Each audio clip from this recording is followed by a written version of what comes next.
Hi, it's Jan of the Jan Files. So, how many Republicans does it take to change a light bulb? None. They prefer to operate in the dark. Yeah, I made that up.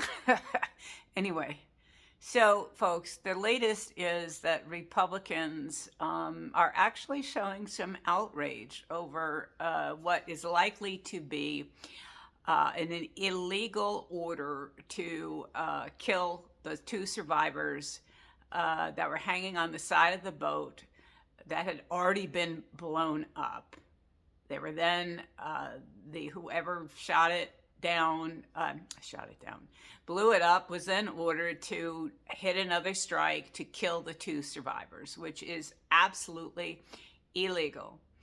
But interestingly enough, and this should be, I'm not for a second saying this shouldn't cause outrage or that it shouldn't be pursued. It should, absolutely. I'm just kind of curious why Republicans are finding this something that they can put their teeth into and actually maybe stand up to Trump versus the Epstein Files. It's a question I have, because the outrage for the Epstein Files was literally next to nothing other than Thomas Massie and, I will admit, Marjorie Taylor Greene. Lauren Boebert signed the discharge petition, as well as Nancy Mace. But in terms of the Republican Party, there was no collective outrage. There was collective denial. There was Trump leading a cover-up. And here we are now being very focused on what happened in the Caribbean and what happened to Epstein. I certainly don't see it on mainstream media. It's like, what happened? Are we just waiting till the files show up? Because they may not show up, or if they do, they're going to be so redacted that they're going to be meaningless. So I guess I would just want to find out from those of you who actually think about this kind of stuff,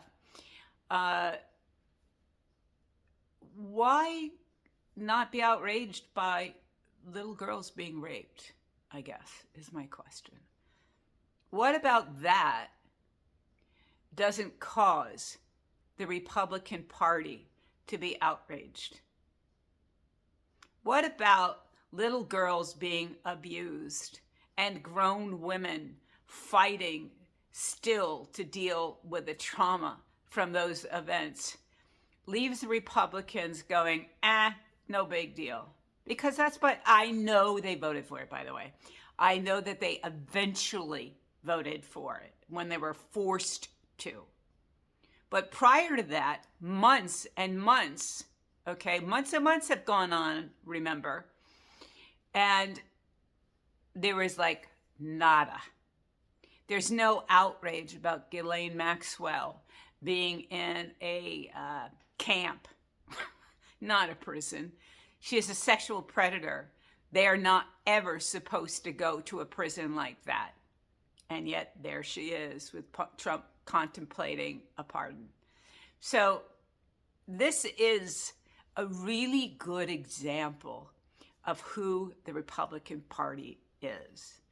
They have little to no integrity anymore, little to no relationship to their word, little to no relationship to facts.